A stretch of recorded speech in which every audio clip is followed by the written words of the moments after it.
கேட்டுக்கொண்டிருப்பது உங்க அதிரை எஃப்எம்மில் அதிரை எஃப்எம் மகளிர் மட்டும். வாழ்த்துக்கள் நேயர்களே, நீங்க கேட்டுட்டு இருக்கீங்க அதிரை எஃப்எம் 90.4 நமது சமூகம் நமது நலன் நிகழ்ச்சியில உங்க கூட இணைஞ்சிருக்கேன் நான் உங்க ஆர்ஜே சுபா.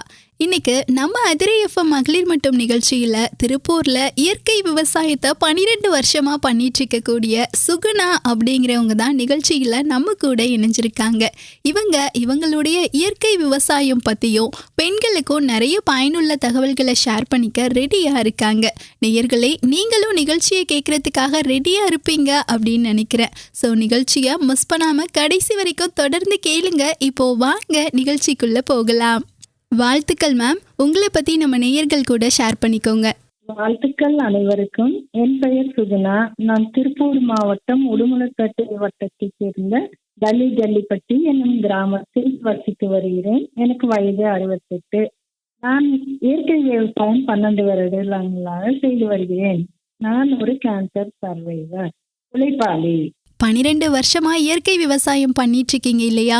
ஸோ ஸ்டார்டிங்ல நாமளும் இயற்கையா விவசாயம் பண்ணலாம் அப்படிங்கிற ஒரு தாட் உங்களுக்குள்ள எப்படி வந்துச்சு? எதனால விவசாயத்தை சூஸ் பண்ணீங்க? முதலில் 12 வருடங்களுக்கு முன்னர் நான் இருந்த சுகுணா வேற. கோவை மாநகரத்தில் அப்படியே ஜாலியா சுத்திட்டு எல்லா சினிமா பார்த்துட்டு மால் எல்லாம் சுத்திட்டு நிறைய ஷாப்பிங் பண்ணிட்டு எல்லாம் பண்ணிட்டு இருந்தேன். அந்த மாதிரி தான் ஒரு வாழ்வியல் முறை இருந்தது. நிறைய ஃப்ரெண்ட்ஸு எல்லாம் இருந்தாங்க. எனக்கு 12 வருஷத்துக்கு முன்னால ஒரு கேன்சர், மார்பக புற்றுநோய் வந்தது. அதிலிருந்து மீண்டு வந்தவுடன் நான் நிறைய மாறிவிட்டேன். எனக்கு விவசாயம் செய்ய வேண்டும் என்ற ஆர்வமும் ஏற்பட்டு விட்டது. கிராமத்தில் எங்களுக்கு வீடும் தோட்டமும் எல்லாம் உள்ளது. அதனால் நான் இங்கே செய்து கொண்டுள்ளேன். நிறைய இக்கட்டான சூழ்நிலைகளை கடந்து இந்த இயற்கை விவசாயத்தை கையில் எடுத்து ரொம்ப சூப்பராக 12 வருஷம் வரைக்கும் பண்ணிட்டு இருக்கீங்க.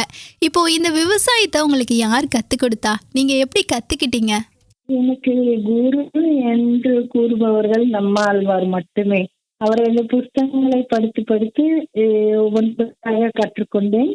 அதன் பின்னர் முகநூலிலும் நேரில் பார்க்கிற அனைத்து மக்களிடமும் நான் பேசுவேன். இது எப்படி பண்ணலாம், அது எப்படி பண்ணலாம், நீங்க என்ன பண்றீங்க, நான் உங்க தோட்டத்தை பார்க்கலாமா, இந்த மாதிரி இந்த 1 to 1 எல்லாத்துக்கிட்டையும் போய் எல்லாத்தையும் கொஞ்சம் பழகிட்டு வந்துட்டு அப்புறம் நானே நிறை குறைகள் எல்லாம் செய்து பார்த்து ஆராய்ந்து அதற்கு பின் ஒவ்வொன்றாக கற்றுக்கொண்டேன். நீங்களே நிறைய செஞ்சு பார்த்து நிறைய கற்றுக்கிட்டு உங்கள் அனுபவம் மூலமாக இந்த விவசாயத்தை பண்ணிட்டு இருக்கீங்க. ஸோ உங்கள் இயற்கை விவசாயம் மூலமாக என்ன மாதிரியான பயிர்களை சாகுபடி செஞ்சிட்ருக்கீங்க? நாங்கள் நம்மால் வழியில் வந்தவர்கள். புஸ்தகங்களை படிச்சுட்டு நாட்டு மரங்களை பற்றி நிறைய ஆராய்ச்சி மாதிரியே செய்தேன். அந்த நாட்டு மரங்கள் எதனால் நமக்கு குறைந்து வந்து விட்டது இப்பொழுது? ஏனெனில் ஜெனட்டிக்கலி மாடிஃபைடு விதைகள், ஹைபிரிட் மரங்கள் எல்லாமே மிக குறைந்த காலகட்டத்தில் பலனளிக்கக்கூடியது. அதனால் அனைவரும் அதை நோக்கி போக நாங்கள் ஒரு சிலர் மட்டும் நாட்டு மரங்களை தேடி போக ஆரம்பித்தோம். அப்பொழுது எனக்கு மோகன்ராஜ் என்பவர் ஒருவர், முகநூல் நண்பர், மகன் கூட, அவர் ஒவ்வொரு மரமா ஒவ்வொரு ஊர்ல போய் தேடி ஒவ்வொன்றா கொண்டு எனக்கு அவர் முதலில் 9 வருடங்களுக்கு முன் ஒரு 380 மரங்கள், நாட்டு மரங்கள் நட்டு கொடுத்தார். அது இன்று 9 வருடங்கள் ஆகி நல்லாக உயர்ந்து மிக பிரமாதமாக சோலைவனமாக உள்ளது. சூப்பர் மேம், உண்மையாகவே நீங்கள் சொல்கிற மாதிரி இந்த காலகட்டத்தில் நாட்டு மரங்களை பார்க்குறது கொஞ்சம் ஆச்சரியமான விஷயந்தான். அதே நேரத்தில் இந்த மரங்கள்லாம் இப்போ இருக்குமான்னு கேட்டால் அதுவுமே கொஸ்டின் மார்க்கான ஒன்றா தான் இருக்கும். அந்த வகையில் அப்படிப்பட்ட நாட்டு மரங்களை எடுத்து விவசாயம் பண்ணிட்டு வரீங்க. மொத்தமாக உங்ககிட்ட எத்தனை வகையான நாட்டு மரங்கள் இருக்குது? என்னிடம் மொத்தம் 380 மரங்கள் உள்ளன. 40 வகையான பழங்கள் வருகிறது. கொய்யானா 10 வகை, மாமரம்னா ஒரு 12 வகை, பலானா 10 வகை, நெல்லிக்காய், பெரிய நெல்லிக்காய், சின்ன நெல்லிக்காய் இருக்குது. அத்தி என்பது 3 வகைப்பட்டதும் என்னிடம் உள்ளது. நாட்டு மரம் அத்தி வரதர் வந்த சமயத்தில் அதை நட்டோம். குறைந்தது ஒரு 30 மரங்களாவது தோட்டத்தில் உள்ளது. அது இப்பொழுது 60-70 அடிக்கு மேல் வளர்ந்து ஏகப்பட்ட காய்களோடு உள்ளது. அதை வேண்டும் என்பவர்கள் யாருக்கு வேண்டுமானாலும் நான் எல்லாவற்றையும் இப்பொழுது இலவசமாகத்தான் தந்து கொண்டுள்ளேன். வந்து எடுத்துக்கொண்டு போயினர், தேனத்தி செய்கின்றனர், அத்தி பொடி செய்கின்றனர். அந்த மாதிரி அடுத்தவங்களுக்கு ஹெல்ப் பண்ணிட்டு இருக்கேன். அதே மாதிரி கொய்யானா சிவப்பு கொய்யா, பீட்ரூட் கொய்யா, வெள்ளை கொய்யா, அந்த காலத்துல இருக்கிற விதை கொய்யாக்கள் இப்பொழுது வந்து விதைகள் அருகி வருகிறது. எல்லா பழத்திலையும் வந்து விதைகள் அருகி வருகிறது. எதனால் என்றால் அதை போட்டு மறுபடியும் நாம் அதை கொண்டு வரக்கூடாது என்று நிறைய பேர் நிற்கின்றனர். அவங்க ஹைபிரிட் போகிறதுனால அதை ஒட்டி இதை ஒட்டி அப்படி கொண்டு வர்றாங்க. பழைய மரங்களை வந்து நிறைய விட்டுட்டாங்க. நிறைய பேர் அழிக்கவும் செய்கிறார்கள் என்று கேள்விப்பட்டேன். தெரியவில்லை அதை பற்றி. ரொம்ப டிஃப்ரெண்டா இயற்கையான முறையில பாரம்பரியமான நாட்டு மரங்களை நீங்க விவசாயம் பண்ணிட்டு இருக்கிறதுனால நான் இந்த கொஸ்டின் கேட்குறேன். இயற்கையான விவசாய முறையில கஷ்டமான விஷயம் எது அப்படின்னு கேட்டா எதை சொல்லுவீங்க? செலவு அதிகம் செய்யணுங்க. ஏன்னா நிறைய உழைக்கணும், செலவு அதிகம் செய்யணும். நம்மளுக்கு வந்து ஆட்கள் நிறைய இருந்தா ஆடு, மாடு, கோழி, மீன், மண்புழு உரம் எல்லாம் இருந்துருச்சுன்னா நம்மளுக்கு வந்து வெளியிருந்து வர்ற இடுபொருட்கள் விலை கம்மியாக இருக்கும். இப்ப நாங்க வந்து 2 மாடு தான் வச்சிருக்கோம். அதனால வெளியிருந்து தான் நாங்க சாணம் வாங்கி மண்புழு உரம் பண்றோம். மண்புழு உரம் வந்து எங்களுக்கு மிகச்சிறந்த நுண்ணுயிராக உரமாக தோட்டத்திற்கு கிடைக்கிறது. அதனால் நிறைய மரங்கள் ருசியும் பழங்களும் அதிகமாகவும் வருகிறது. மிகவும் நன்றாக செடிகளும் மரங்களும் உள்ளன. அதனால் வெளியே வாங்கி போடும்போது செலவு நிறைய ஆகும். ஆட்கள் கிடைக்காததும் ஒன்று. ஒரு நாளைக்கு கூலி ஆண்களுக்கு 750 ரூபாய், பெண்களுக்கு 300-350 ரூபாய். உரம் வைக்க வேண்டும் என்றால் 500 ரூபாய் பெண்களுக்கு கொடுக்க வேண்டும். அது எல்லாம் பார்க்கும்போது வரவு கம்மி, செலவு அதிகம். இதை நம்பி இருக்கும் குடும்பத்தினருக்கு மதிப்பு கூட்டல் பொருட்கள் செய்து விற்றால் மட்டுமே லாபம். ஆட்களும் பண தட்டுப்பாடும் தான் இயற்கை விவசாயத்தில் ஒரு பெரிய கஷ்டம் அப்படிங்கிற ஒரு உண்மையான தகவலை இந்த தருணத்தில் ஷேர் பண்ணிங்க. அதே மாதிரி இயற்கை விவசாயத்தில் நிறைய பயிர்கள் இருக்கும் இல்லையா, அது எல்லாத்தையும் தாண்டி பாரம்பரியமான நாட்டு மரங்களை சாகுபடி செய்யலாம் அப்படிங்கிற ஒரு தாட் உங்களுக்குள்ள எப்படி வந்துச்சு? பழைய நெல்லிக்காய் டேஸ்ட்டு, பழைய கடுக்கு முடுக்குங்கிற மாதுளை டேஸ்ட்டு, பழைய மாங்காய் வந்து பார்த்தீங்கன்னா நாரா இருக்கும். பட் அது சரியான ருசியா இருக்கும். ஒரு மாம்பழம் எடுத்தா வச்சுட்டு 1/2 மணி நேரம் சாப்பிடலாம். இன்னைக்கு வந்து நீங்க ஒரு மாம்பழத்தை எடுத்தீங்கன்னா ஒரு 2-3 நிமிஷத்துல உறிஞ்சி போட்டு தூக்கி வீசிட்டு போயிடுவாங்க குழந்தைங்க. இது வந்து பல்லுக்கும் நல்லது. இந்த மாதிரி உணவு பொருட்கள் வந்து நீங்க பல்லுக்கு நல்லது. நன்றாக மென்று திங்கும் போது உமிழ்நீருடன் போகும்போது உடல் நலமும் பயணக்குகிறது. ஒரு மாதுளையில் துவர்ப்பு, இனிப்பு, கசப்பு எல்லாமே இருக்கிறது. ஆனால் நம்ம இன்று சாப்பிட இந்த மாதுளையில எல்லாம் பாருங்க, இனிப்பை தவிர ஒன்றுமே இருக்காது. அதிலும் சர்க்கரை போட்டு சாப்பிடுவர்கள் நிறைய பேர். அதெல்லாம் பார்க்கும்போதுதான் என்ன மாதிரி உலகத்துல நம்ம வாழ்ந்துட்டு இருக்கோங்கிற மாதிரி இருக்கும். இந்த உலகத்தை பொறுத்த வரைக்குமே ஒவ்வொரு உயிருக்குமே இந்த விவசாயம் அப்படிங்கிறது அவசியமான ஒன்று அப்படின்னு கூட சொல்லலாம். அந்த வகையில் இந்த விவசாயத்தில் பார்த்தீங்கன்னா பயிர்களுக்கெல்லாம் நிறைய நோய்கள் வரும். ஸோ அந்த நோய்கள் எல்லாத்தையுமே நீங்கள் எப்படி சமாளிக்கிறீங்க? நாங்கள் வந்து இஞ்சி, வெள்ளைப்பூண்டு, பச்சை மிளகாய் இதெல்லாம் வந்து ஒரு 10 கிலோ வாங்கிக்குவாங்க. சந்தையில் வாங்கிக்குவோம். வாங்கிட்டு அந்த மிக்சியில் அரைச்சிடுவோம், இல்லை கிரைண்டர்ல அரைச்சிடுவோம் கைப்படாம. அதெல்லாம் எடுத்து பெரிய ஒரு ட்ரம்ல போட்டு வேப்பெண்ணெய் கலந்து கதர்பார் சோப்பு கரைசல் முதல் நாளையே ஊற வச்சிடுவோம். கதர்பார் சோப்பு ஒரு தண்ணியில நல்லா போட்டு ஊற வச்சுட்டு அடுத்த நாள் அது நல்லா கம்ப்ளீட்டா கரைஞ்சிருக்கும். அதையும் ஊற்றி எல்லாத்தையும் கரைச்சிட்டு வடிகட்டி அதை வந்து டிராக்டர்ல வந்து இப்போ டேங்க்ல வருது. முதல்லலாம் வந்து மனுஷங்க தான் அடிச்சாங்க. நான் உங்களுக்கு ஒன்று சொல்ல விரும்புகிறேன். மனுஷன் அடிக்கும்போது நான் இது கொடுக்கும்போது தேங்காய் எண்ணெய் 1 லிட்டர் குடிச்சிருவேன். கொஞ்சம் மூஞ்சில கை காலில் எல்லாம் தேய்ச்சிட்டு கண்ணெல்லாம் மூடிக்கிறதுக்கு கிளாஸ் கொடுத்து கைக்கெல்லாம் இது கொடுத்து எல்லாம் க்ளவுஸ் கொடுத்து மாஸ்க் போட்டு அப்படிதான் நான் அடிக்க சொல்லுவேன். அவங்க அடிச்சிட்டு வந்துட்டு நான் கெமிக்கல் அடிக்கிறத விட கூலி ஜாஸ்தி தான் கொடுப்பேன். ஆனாலும் அவங்களுக்கு வந்து என்னம்மா இப்படி பச்சை மிளகாய் காட்டு அடிச்சுட்டு ரொம்ப கஷ்டமா இருக்குதும்மா அடிக்கிறதுக்கு, நீ என்னை கூப்பிடாதம்மா அடுத்த தடவையிலிருந்து. நாங்கள் வந்து நான் கேட்டேன், நீங்க வந்து அந்த கெமிக்கல் எல்லாம் அடிக்கிறீங்கல்ல, இப்ப ரவுண்ட் அப் இருக்குதுன்னா அதை அடிக்கிறீங்க, அடுத்த நாளே அந்த செடி பூரா செத்து போயிடுதுல்ல. அத்தனை நாளுக்கு அது பாய்சனஸ் இருக்கும்போது நீங்க எதுக்கு அதெல்லாம் பண்றீங்க? இந்த மாதிரி நாங்க எல்லாம் மாஸ்க் போட்டுக்க மாட்டோம், கிளவுஸ் போட்டுக்க மாட்டோம், கண்ணாடி போட மாட்டோம், ஹெல்மெட் போட மாட்டோம், ஒண்ணுமே போட மாட்டோமா, நாங்க அப்படியே அடிச்சுட்டு தான் போவேன் அப்படின்னு சொல்லுவாங்க. அது எனக்கு ரொம்ப மனசு கஷ்டமா இருக்குங்க. எவ்வளவு எடுத்து சொன்னாலும் புரிஞ்சிக்க மாட்டேங்கிறாங்க. கிராமத்துல வந்து அவங்க என்ன சொல்றாங்க, உனக்கு கமிட்மெண்ட்ஸ் கிடையாது, அதனால நீ இயற்கை விவசாயம் வந்து சந்தோஷமா பண்ற. பட் எங்களுக்கெல்லாம் கமிட்மெண்ட்ஸ் இருக்கிறதுனால இந்த மாதிரி மருந்து அடிச்சு இந்த மாதிரி தான் ஈல்டு எடுத்து பணம் பார்க்க முடியும்னு சொல்றாங்க. அது எனக்கு கொஞ்சம் மனசுக்கு கஷ்டமா தாங்க இருக்குது. கிட்டத்தட்ட 12 வருஷமா ஒரு இயற்கை விவசாயியா இருந்துட்டு இருக்கீங்க இல்லையா? ஒரு இயற்கை விவசாயியா இருந்து நிறைய பயிர்கள், பழங்களை சாகுபடி செய்வீங்க. ஸோ அது எல்லாத்தையுமே நீங்க என்ன செய்வீங்க? எனக்கு வந்து மஞ்சள் வந்து 8 வருஷமா எடுத்துட்டு இருக்கேங்க. மஞ்சள் தூள் அரைத்து எங்க வீடுகள்ல ஒரு 40 குடும்பங்களுக்கு நாங்க உபயோகிக்கிறோம். வருஷம் பூரா அதுதான் உபயோகிக்கிறோம். வெளியே நாங்க வாங்குறது இல்லை. அதே மாதிரி குண்டு மஞ்சளும் எடுக்கிறதுனால உடலுக்கு தேய்க்கிறதுக்கு எல்லாம் பண்ணிக்கிறோம். அது இது மிளகாப்பொடி அரைக்கிறதுக்கும் அதை அந்த மஞ்சள் உபயோகப்படுத்துகிறோம். அதன் பின் வந்து இந்த நோனி ஜூஸ்ன்னு ஒன்று எடுக்கிறேங்க. அது வந்து எனர்ஜி ட்ரிங்க் எங்களுக்கு. நானும் ஐயாவும் 5 வருஷமா குடிச்சிட்டு இருக்கேங்க.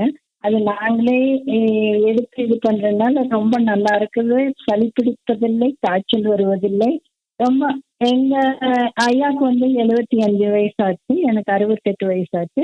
2 பேரும் இன்னைக்கு காலையில 7:30 மணிக்கு தோட்டத்துக்குள்ள போனா 3, 4:30 மணிக்கு தான் வருவோம். போகும்போதே டிஃபன் செஞ்சு எடுத்துட்டு போயிடுவேன், லஞ்ச் பண்ணிடுவேன், எல்லாமே பண்ணிடுவாங்க. அந்த மாதிரி பண்ணிட்டு இருக்கோம். மீதி இருக்கிற பழங்கள் வந்து இங்க பக்கத்துல இருக்கிறவங்க எல்லாத்துக்கும் கொடுப்போம்.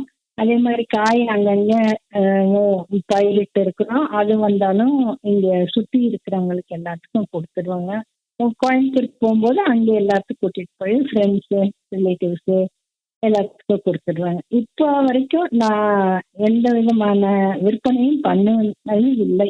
அது வந்து பாண்டிச்சேரியில வந்துங்க, ஜிஹெச் ஹாஸ்பிட்டல்ல கேன்சர் பேஷண்ட்ஸ்க்கு வந்து இந்த முள் சீத்தா பழம் ஒன்று இருக்கு. அது வந்து சாப்பிட்டாவே வந்து கேன்சர் செல்ஸ் அழிந்து விடணும், சயின்டிஃபிக்காகவும் ப்ரூவ் பண்ணியிருக்காங்க. அதை அந்த இலைகளை வந்து காய வச்சு அனுப்பிச்சி விட்டுடுவேன். அதை பொடி பண்ணி கஷாயம் மாதிரி குடிச்சிடுவாங்க. இந்த பழங்க சாப்பிட்டுடுவாங்க. இது எனக்கு வந்து அங்கே ஜிஹெச்ல ஒர்க் பண்ணி சுதா செல்லப்பாங்கிறவங்க ஒருத்தவங்க காலையில பஸ்ல இங்கிருந்து அனுப்பிச்சா அங்கே எடுத்து இமீடியட்டா அவங்க வந்து அப்பவே ஜிஹெச் போய் அந்த கேன்சர் வார்டில் போய் யார் யாருக்கு தேவையோ எல்லாத்துக்கும் கொடுத்துடுவாங்க, சாப்பிட்டுடுவாங்க. மத்தியானத்துக்குள்ள சாப்பிட்டுட்டு கையெடுத்து கும்பிட்டுடுவாங்க அவங்கள. அதனால அது ஒரு ரொம்ப திருப்திகரமாக எங்களுக்கு இருந்தது. ரொம்ப ஈல்டு ரொம்ப நல்லா வந்துட்டு இருந்தது. இப்போ வந்து அந்த வெள்ளை ஈங்கிறது ஒன்று ரொம்ப தாக்குனதுனால ஈல்டு கம்மியாயிடுச்சு.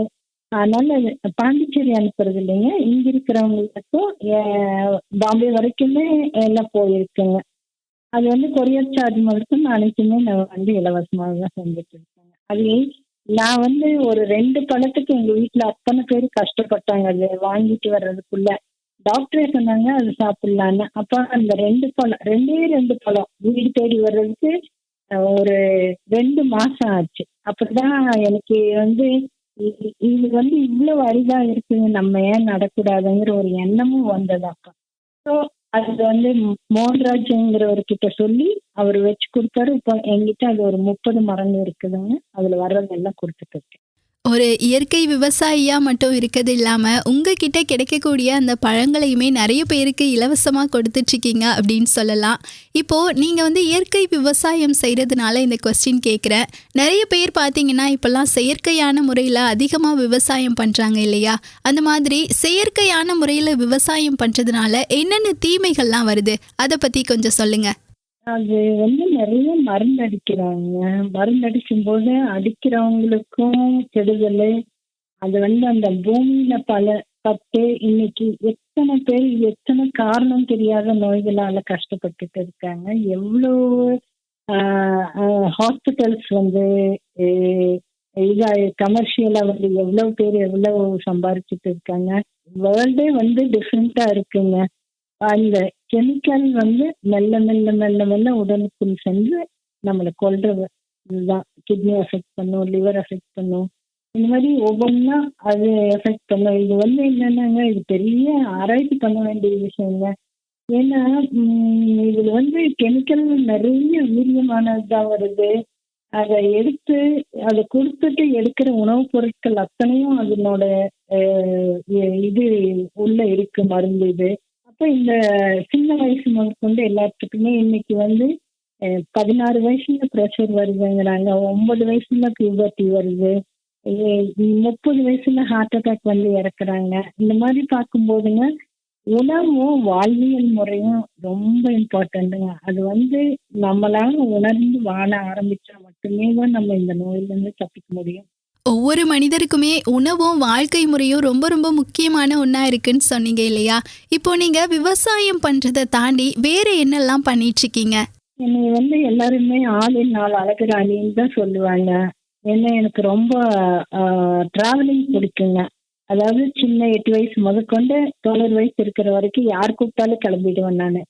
ஒரு பெட்டி தூக்கி போட்டுட்டு அது எங்கே போகிறோம் என்ன யாரும் சொல்லவும் மாட்டாங்க. வர்ற என்ஜாய் பண்றோம், திரும்பி வர்றோம், கிளம்பிடுவாங்க. இங்க வீட்டுல எல்லாருமே சப்போர்ட் நல்லா. இப்ப கூட மறையூர்ல போய் 2 நாள் கரெக்டா 9 வயசு குழந்தையில இருந்துங்க. நான் 68, இன்னொருத்தவங்க 70 வயசு, ஒரு 15 பேர் ஒன்லி லேடிஸ். நாங்க மேக்சிமம் ஒன்லி லேடிஸ் தான் போறதுங்க. ஏன்னா ஹஸ்பண்டை கூட்டிட்டு வந்தா அவங்களுக்கு கேர்டேக் பண்ணணும்னு இஷ்டப்பட மாட்டேங்கிறாங்க லேடிஸ் எல்லாம். அதனால எப்பவும் நாங்க மட்டும்தான் போறோம், நல்லா என்ஜாய் பண்ணிட்டு வர்றோங்க. அப்புறம் நான் சிறு வயசுல இருந்து நல்லா சமைப்பேன், வீட்டை நல்லா வச்சுக்குவேன், அப்புறம் நிறைய கோலங்க போடுவேன், வீட்டு வந்து எக்ஸ்ட்ரா ஆர்டினரியா பராமரிப்பேங்க. எங்கெல்லாம் ஒரு சின்ன தூசு கூட இல்லாமன்னு சொல்லுவாங்க இல்லைங்களா, அப்படி அதே மாதிரி எங்க பார்த்தாலும் கலைநய பொருட்கள் வீடு பூரா நிறந்து கிடக்கும். அது எல்லாம் மெனக்கெட்டு தொடச்சி வைப்பேன். அப்புறம் கைவினை கலைகள் வந்து எனக்கு ஆல்மோஸ்ட் எல்லாமே தெரியும்னு பெருமையா சொல்லிக்குவாங்க. கண்ணாடி painting, Thanjavur painting, soft toys, pot painting, mural, embroidery, stitching, yoga, diet எல்லாமே எக்ஸ்ட்ராடினரியாக தான் இருப்பேங்க. கவுன்சிலிங் வந்து பண்ணிட்டு இருக்கேன். நான் என்னோட நேச்சர் என்னன்னா, யாராச்சும் எழுதுங்கிறதுக்கு முன்னே என்னையா போய் அங்கே நின்று அவங்களுக்கு வேணுங்கிறது செஞ்சு குடிச்சிட்டு வந்துடுவேன். அது ஒரு விதத்துல வந்து தப்பாகவும் தோணுது, ஒரு விதத்துல வந்து நல்லதாகவும் தோணுது. அப்புறம் நாட்டு விதைகள் நிறைய எடுத்துங்க, யாராருக்கு தேவையோ அவங்களுக்கு கொரியர் பண்ணிட்டு இருக்கேங்க. நம்ம இப்போ சாப்பிட்டுட்டு அந்த பழங்கள்லாம் வந்து அந்த வீணாகிற பழங்களையும் உரமாக்கிடுவேன் வீட்டுக்கிட்ட கார்டனுக்கு. அதையும் ஊற வச்சு ஒரு வாரம் கழிச்சு எடுத்து நல்லா புழிஞ்சிட்டு அது கூட மறுபடியும் தண்ணி ஊற்றி இது பண்ணுவேன். மோர் புளிச்சு போச்சுன்னா பெருங்காயம் போட்டு அது பண்ணுவேன். அப்புறம் வெங்காயத்தொளி, வெள்ளைப்பூண்டு தொளி அதையும் வாரிச்சு கழுவின தண்ணீர்ல எல்லாம் ஊற வச்சுட்டு ஒரு வாரம் கழிச்சு அதையும் புழிஞ்சு செடிகளை கூட்டுவேன். அதாவது ஏதாவது ஒண்ணு மாற்றி மாற்றி பண்ணிட்டே இருப்பேங்க. இது மட்டும் இல்லாம விவசாயம் செய்யறேன், சேவைகளும் நிறைய செய்யறேங்க. விவசாயம் மட்டும் இல்லாமல் சேவைகளுமே செஞ்சிட்டு இருக்கீங்க இல்லையா? Super ma'am. ஸோ என்ன மாதிரியான சேவைகள்லாம் செஞ்சிட்டு இருக்கீங்க? எனக்கு வந்து கணக்கு தெரியலைங்க. ஏன்னா நான் உதவிகள் செஞ்சுட்டு மறந்துடுவேன். அவங்களாம் மறுபடியும் கூப்பிட்டு அம்மா உங்களாலதான் நான் இப்படி இருக்கேன்னா சந்தோஷம் பண்ணும் அப்படின்னு சொல்லி விட்டுடுவேங்க. அதனால அந்த நண்பர்ஸுங்கிறது வந்து எனக்கு கொஞ்சம் தெரியாதுங்க. அப்புறம் ஒரு லாயர் பொண்ணு படிக்கணும்னு சொல்லிட்டு அவங்க மாற்றுத்திறனாளிங்க. அவங்களுக்கு ஃபர்ஸ்ட் இயர்லேருந்து புக்ஸ் வாங்கி கொடுக்கறது, ஃபீஸ் கட்டுறது, ட்ரெஸ் எடுத்து கொடுக்கறது எல்லாமே பண்ணிங்க. அவங்க முடிச்சுட்டு இன்னைக்கு ப்ராக்டிஸ் பண்ணிட்டு இருக்காங்க, ரொம்ப நல்லா இருக்காங்க.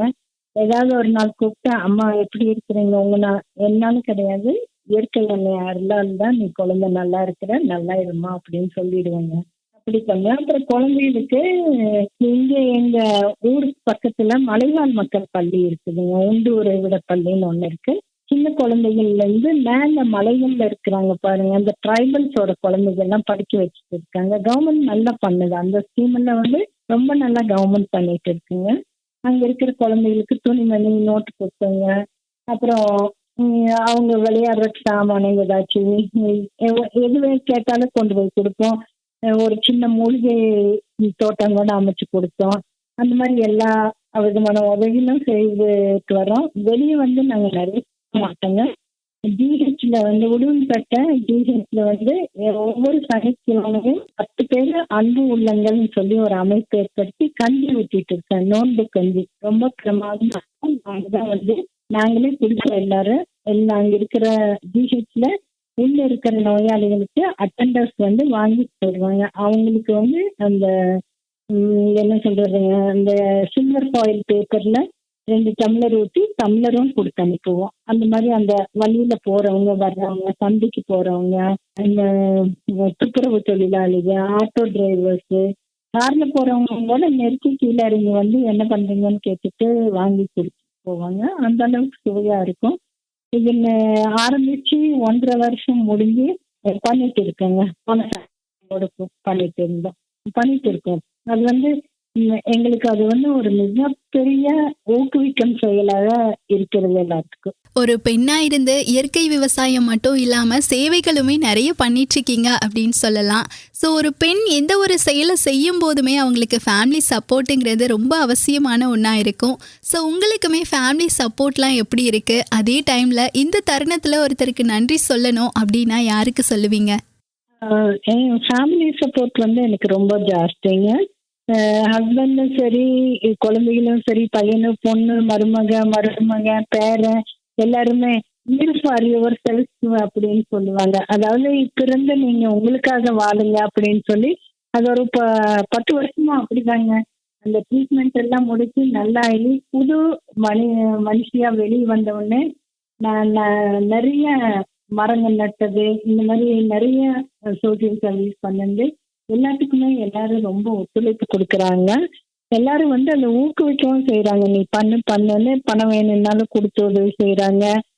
எங்காச்சும் கொண்டு போய் உடனேனாலும் சளைக்காம கொண்டு வந்து விடுறாங்க. அந்த மாதிரி எப்பவும் எல்லாருக்கும் செஞ்சுட்டு இப்போ வந்து நான் இந்த தருணத்துல வந்து பிரபஞ்சம், இயற்கை எண்ணெய், அருள், இறையல்லால் நல்லா இருக்காங்க. ரொம்ப அவங்களுக்குலாம் அத்தனை நன்றியும் வணக்கமும் கோடானு கோடி கிரிக்கரம் கூப்பி தலை தாழ்த்தி கோடானு கோடி நன்றியை செலுத்திக் கொள்கிறேன்.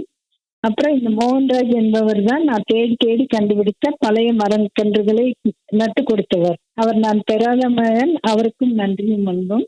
ஒவ்வொரு ஜீவராசிகளுக்கும் உள்ளும் ஒவ்வொரு அன்பு உள்ளது. அனைத்திற்கும் கோடானு கோடி நன்றி. ஃபேமிலி சப்போர்ட்டோட உங்களுடைய இயற்கை விவசாயமும் சேவை பயணமும் தொடர்ந்துட்டு இருக்கு அப்படின்னு கூட சொல்லலாம். இப்போ இன்னுமே உங்களுடைய வளர்ச்சிக்கு ஃபியூச்சர்ல இதெல்லாம் இருந்தால் நல்லா இருக்கும், இதெல்லாம் செய்யணும் அப்படிங்கிற ஒரு புது ஐடியா, அப்புறம் அடுத்த கட்ட பிளானுங்கிறதெல்லாம் இருக்கா? கண்டிப்பா உண்டுங்க. மனுஷன் வந்து அடுத்தது எப்பவுமே எல்லாருமே, நான் மட்டும் இல்லைங்க, நீங்க எல்லாருமே வந்து அடுத்த கட்டத்தை நோக்கி போனாதான் வாழ்க்கை நல்லா இருக்கும். ஒரு இடத்துல தேங்கி நின்றுட்டா குட்டையாட்ட கெட்டு போயிடுவோம். ஆறு மாதிரி போயிட்டே இருக்கணுங்க. அடுத்தது என்ன, வாட் நெக்ஸ்ட் போயிட்டு இருக்கணும். நான் இப்போ வந்து எக்கோ டூரிசம் டெவலப்மெண்ட் பண்ணலான்னு சொல்லி யோசனை பண்ணிட்டு அதனால வந்து அதை ஒவ்வொரு அனலைஸ் பண்ணிட்டு இருக்கேங்க. ஒவ்வொருத்தர் கூட பேசிட்டு இருக்கேன். ஃபுட்டு வந்து எப்படி கொடுக்கலாம். எனக்கு வந்து ஃபுட்டு வந்து பாரம்பரிய உணவு வகை ரொம்ப பிடிக்கும். களி அந்த மாதிரி தினை, சாமை, குதிரைவாளி அந்த மாதிரி சாப்பாடுங்க, அதுல தாளிக்க சாம்பார் சாதம், அந்த தாளிக்கிறது அந்த மாதிரி எல்லாம் பண்ணணும்னு இருக்குங்க. அந்த மாதிரி உணவு வகைகளை நானே வந்து விளைவிக்கிற கீரைக இந்த மாதிரி எல்லாம் பண்ணி ஒரு நல்ல அமைப்பை உருவாக்கணும்னு நினைச்சிட்டு இருக்கேன். கண்டிப்பா பிரபஞ்சம் வந்து எனக்கு அதுக்கு உதவி பண்ணும். அது என்னென்னங்க, அந்த இதெல்லாம் பண்ணும்போது நம்மளுக்கு வந்து இனி கொஞ்சம் வந்து வாழணுங்கிற ஆசையும் வரும், வேலை செய்யணுங்கிற எண்ணமும் வரும். அது கண்டிப்பா ஒவ்வொருத்தருக்கும் தேவைங்க. ஓகே மேம், உங்களுடைய இந்த அடுத்த கட்ட பிளான் சக்ஸஸ் ஆகிறதுக்கு அதிரை எஃப்எம் சார்பாக பெரிய பெரிய வாழ்த்துக்களை தெரிவிச்சுக்கிட்டோம். இப்போது எந்த ஒரு பிஸ்னஸ் பண்ணும்போதுமே சரி, எல்லாருமே நிறைய ஸ்ட்ரகிள்ஸை தாண்டி தான் அந்த பிஸ்னஸை பண்ணிகிட்ருப்பாங்க. நீங்களுமே உங்கள் இயற்கை விவசாயத்துலேயும் சரி, நீங்கள் செய்யக்கூடிய சேவைகள்லையும் சரி, நீங்கள் சந்தித்த சவால்கள் இருக்கும் இல்லையா, அதை பற்றி ஷேர் பண்ணுங்கள். நாங்கள் வந்து வெளிச்சபிரமம்னு ஒரு அமைப்பு ஏற்படுத்தி கிராமத்தில் மரக்கன்று நடணும்னு சொல்லி நட ஆரம்பிச்சோன்னு நிறைய எதிர்ப்பு வந்ததுங்க. இவங்கெல்லாம் என்ன பெரிய சோசியல் சர்வீஸ் தான், எங்களுக்கு என்ன பேப்பர்ல பெயர் வரணுமா, எதுக்கு அவசரம் இந்த ஆட்டம் போடுறாங்க, கோயம்புத்தூர்ல இருந்து வந்து இந்த கிராமத்துல எல்லாம் இதெல்லாம் தேவையா அப்படின்னு எல்லாம் நிறைய பேர் எகத்தாளம் பேசினாங்க, எல்லாமே நடந்ததுங்க. அது எல்லாம் மீறி தான் நாங்க இறங்கி வேலை செஞ்சு, நாங்க இங்க வந்து 150 மரங்கள் நட்டு, அரச மரம், புங்க மரம், ஆலமரம், வேப்ப மரம், மந்தாரை, இந்த மாதிரி நிழல் தரும் மரங்கள் எல்லாம் நட்டு நல்லா வந்துருச்சுங்க.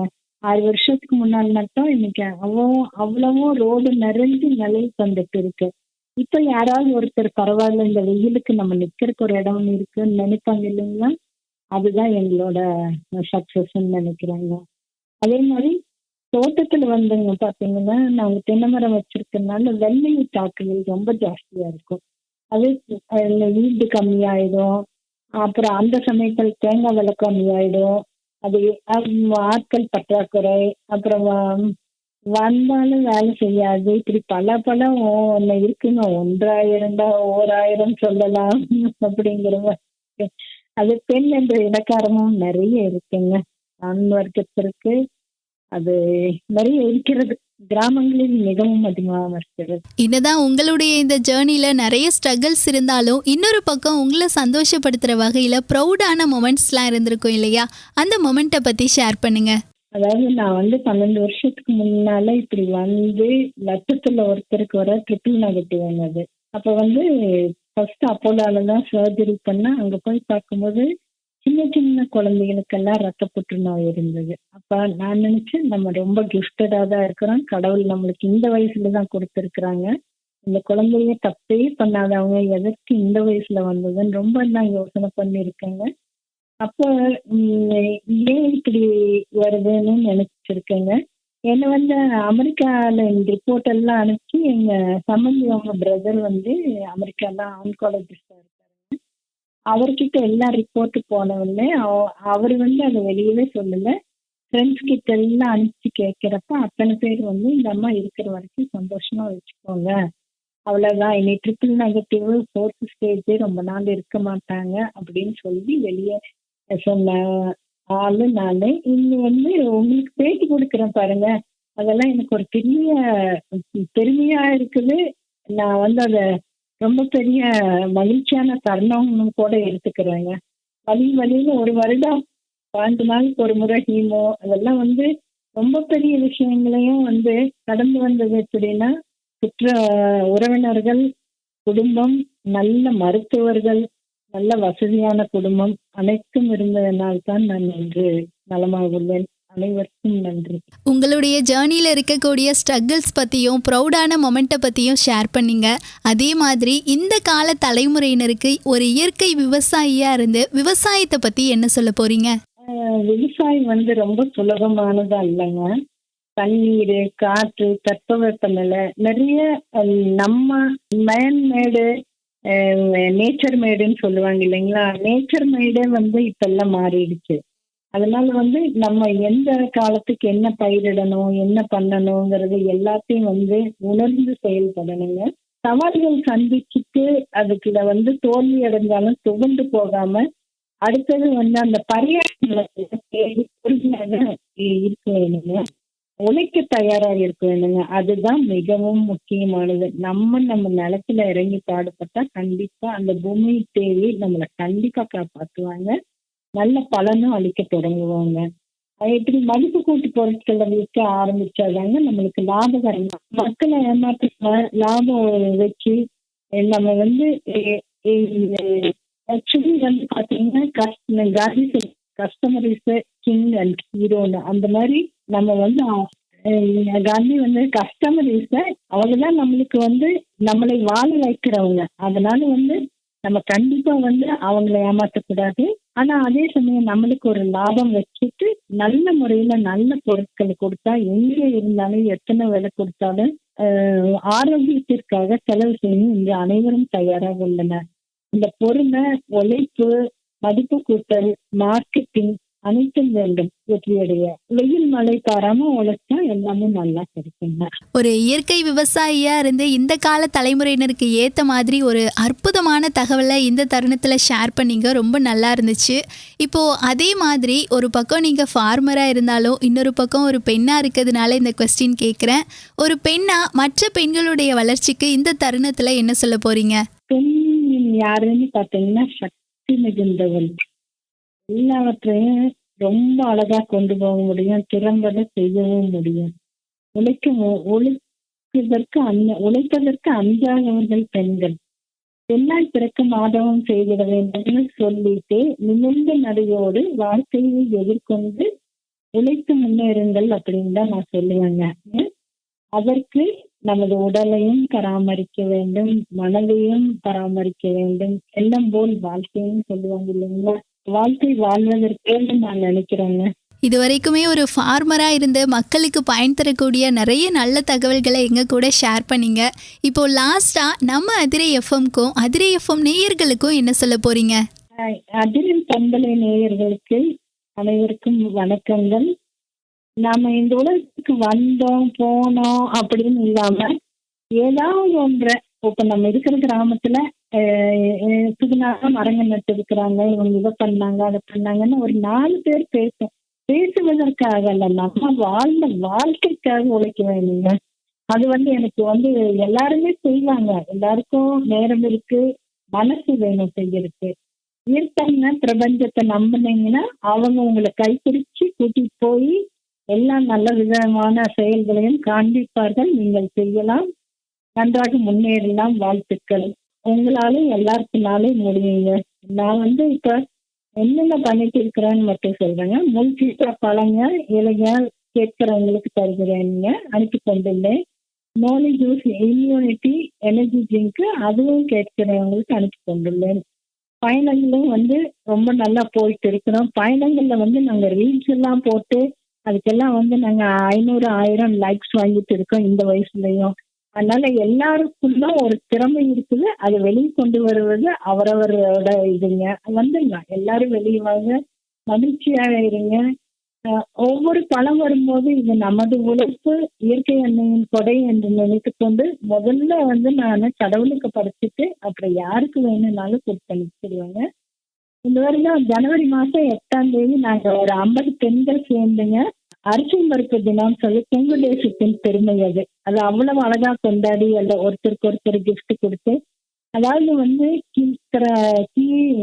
கீழே உள்ள மக்களும் மேலே உள்ள மக்களும் நடுவில் உள்ள மக்களும் வயது வித்தியாசம் இல்லாமல் யாரு பெரியவங்க சின்னவங்க அந்த மாதிரி எதுவுமே இல்லாமங்க காலையிலிருந்து சாயந்தரம் வரைக்கும் ரொம்ப பிரமாதமா கொண்டாடி இன்னைக்கும் அத்தனை பேரும் மகிழ்ச்சியா இருக்கிற தருணமாக அது இருந்ததுங்க. நான் வாழ்க்கை வாழ்வதற்கு நினைக்கிறாள். என் வீடு பாரம்பரியமான 100 வயது வீடு, அதையும் மாடர்னா பண்ணிட்டு அதையும் பாரம்பரியம் அழியாம பழைய பொருட்களை வச்சுட்டு ஆன்டிக்காட்டு தான் இருக்குங்க. எங்க வீடும் வாசலும் தோட்டமும் ஆட்களும் எல்லாருமே அப்படிதாங்க. மிகவும் அழகாக வாழ்க்கை நடத்தி கொண்டுள்ளேன். அனைவருக்கும் நன்றியும் அன்பும் வணக்கங்களும் வாழ்த்துக்களும். என்னால முடியும்னா உங்களாலே முடியுங்க. அந்த பழங்கள் வாங்கினேன்னா எனக்கு இருக்கும்போது நான் அனுப்பிக்க முடியுமா? அளவா இப்ப அளவா தான் வந்துட்டு இருக்கு எல்லாமே. எனக்கு இன்னொரு 10 வருஷம் போயிடுச்சுன்னா சர்ப்ளஸா வர ஆரம்பிச்சோன்னு நான் அதான் எக்கோ டூரிசம் பண்ணும்போது மெயினா என்னன்னா சனிக்கிழமை ஞாயிற்றுக்கிழமை குழந்தைகளை பேரண்ட்ஸ் வர்ற மாதிரி ஸ்டே பண்ற மாதிரி ஹட்ஸ் மாதிரி எல்லாம் போட்டுட்டு இருந்தேன். அந்த குழந்தைகளையும் இந்த ஃபாரின்ல எல்லாம் இருக்கும், ஒரு தோட்டத்துக்குள்ள போனா ஒரு கூடை கொடுத்து அவங்களே பறிச்சுட்டு அவங்களே எடுத்துட்டு போக சொல்லுவாங்க. இல்ல அதுக்கு ஒரு விலை நிர்ணயிக்கப்பட்டு அதை வீட்டுக்கு அனுப்பிச்சு அதன் சுவையை அவர்கள் அறியட்டும் அப்படின்னு நினைப்பாங்க. அந்த மாதிரி பாரம்பரியமான உணவு கொடுத்து பாரம்பரிய வாழ்க்கைய எப்படி இருக்குன்னு இன்னைக்கு இருக்கிற தலைமுறைக்கு சொல்லணுங்கிறது எனக்கு ரொம்ப ஆசை. நேயர்களே, நம்ம அதிரை எஃப்எம் மகளிர் மட்டும் நிகழ்ச்சியை மிஸ் பண்ணாமல் கடைசி வரைக்கும் தொடர்ந்து கேட்டுப்பீங்க அப்படின்னு நினைக்கிறேன். இன்னைக்கு நம்ம அதிரை எஃப்எம் மகளிர் மட்டும் நிகழ்ச்சியில் திருப்பூரில் 12 வருஷமாக இயற்கை விவசாயம் பண்ணிட்டு இருக்கக்கூடிய சுகுணா அப்படிங்கிறவங்க நிகழ்ச்சியில் இணைஞ்சு இயற்கை விவசாயம் பற்றியும் பெண்களுக்கும் நிறைய பயனுள்ள தகவல்களை ஷேர் பண்ணாங்க. இவங்களுக்கு நம்ம அதிரை எஃப்எம் சார்பாகவும் நேயர்கள் சார்பாகவும் வாழ்த்துக்களையும் நன்றிகளையும் தெரிவிச்சுக்கலாம். இப்போ நிகழ்ச்சியிலிருந்து நிகழ்ச்சியிலிருந்து விடைபெறப் போகிறேன். நான் உங்கள் RJ சுபா. இதனை பொதுநலன் கருதி வெளியிடுவோர் அதிரை பண்பலை 90.4. நமது சமூகம் நமது நலன். நேயர்களை, நம்ம அதிரை FM மகளிர் மட்டும் நிகழ்ச்சி பற்றிய கருத்துக்கள், விமர்சனங்களை எங்க கூட ஷேர் பண்ணிக்கணும் அப்படின்னு நினைச்சீங்கன்னா 7373776904 என்ற இந்த எண்ணுக்கு கால் பண்ணியோ அல்லது வாட்ஸ்அப் மூலமாகவோ தெரிவிக்கலாம். நீங்கள் கேட்டுக்கொண்டிருப்பது உங்க அதிரை FM. அதிரை FM மகளிர் மட்டும்.